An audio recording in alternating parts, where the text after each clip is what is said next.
One of the greatest motivators for me to use Facebook less is just looking at some of the posts people put up and going, I just can't believe that you would post something like that. Yeah. And, same rules apply, by the way. Same rules apply. You want to jump in there and you want to write a comment that's like, really? And then really, if you work through it in your head, all it's going to end up, this is the same in a physical office environment, effectively you're going to unfriend that person.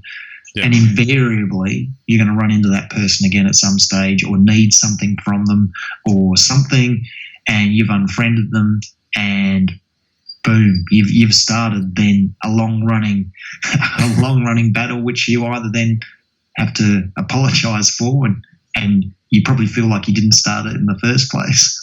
Well, and I think it just bears, if nothing else, that point of knowing when to walk away is not so much about walking away. It's about knowing when not to react, giving into that initial emotional feeling that you get, because you can't help it. If someone's being stubborn or obnoxious or rude or whatever, you want to take them down, take them outside and show them how it's like, as George Costanza would say.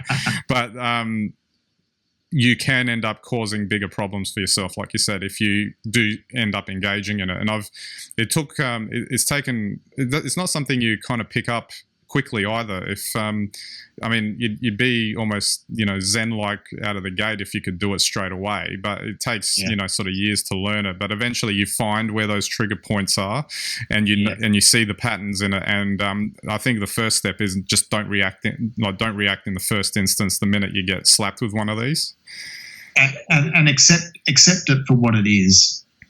Because the other reason I use that Facebook example is because also in this day and age, a physical or real life dispute can very quickly spill into, social media.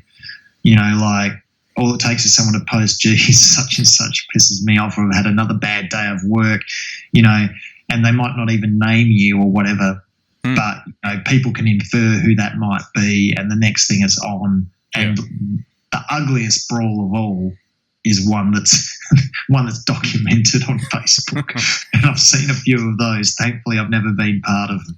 But I'll just quote an example that I saw, and we can sort of segue now into a more global view of this particular problem.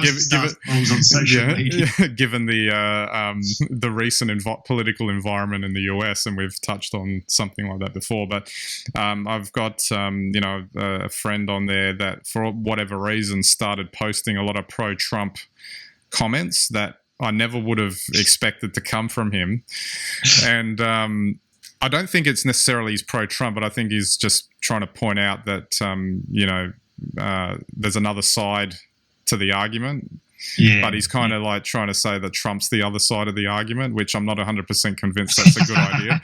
So he's starting to post all these comments. Whenever a story comes up, he'll write something, and then that sets off. I can just see it. It's got view all 96 comments. Underneath it, and it's just back and forth, and you're going, oh, geez, what am I going to say to this guy if I see him again? Not that I've engaged in any of what he's been putting in, but I've just been sort of passively viewing it. But I'm just wondering, how would I talk to this guy if I say one thing out of turn or whatever? What is that going to set him off on a pro-Trump rant or something?